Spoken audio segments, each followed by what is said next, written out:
ذلك الكتاب لا ريب فيه هدى للمتقين۔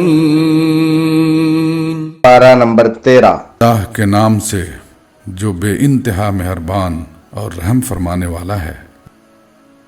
میں کچھ اپنے نفس کی برات نہیں کر رہا ہوں، نفس تو بدی پر اکساتا ہی ہے، الا یہ کہ کسی پر میرے رب کی رحمت ہو، بے شک میرا رب بڑا غفور و رحیم ہے۔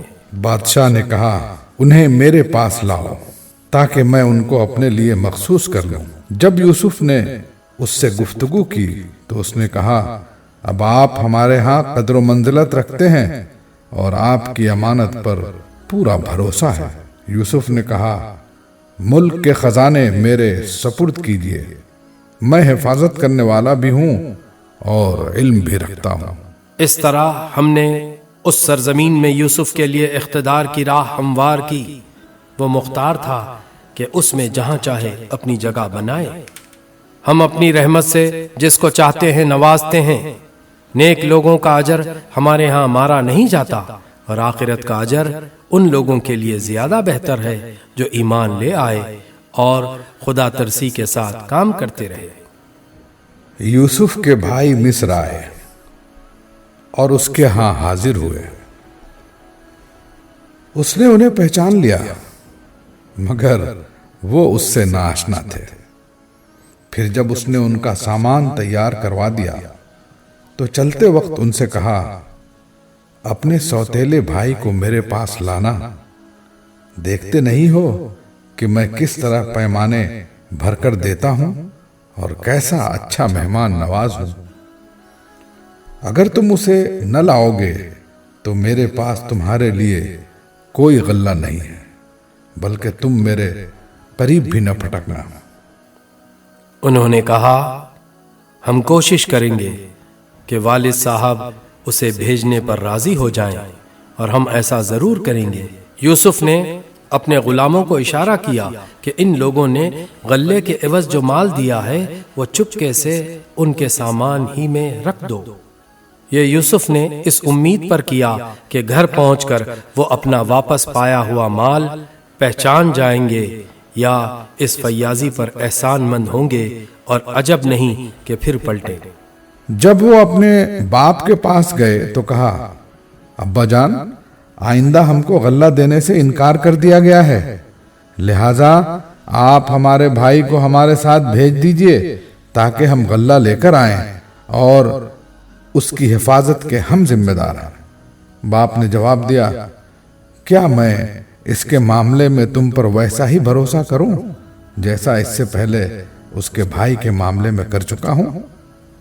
اللہ ہی بہتر محافظ ہے اور وہ سب سے بڑھ کر رحم فرمانے والا ہے۔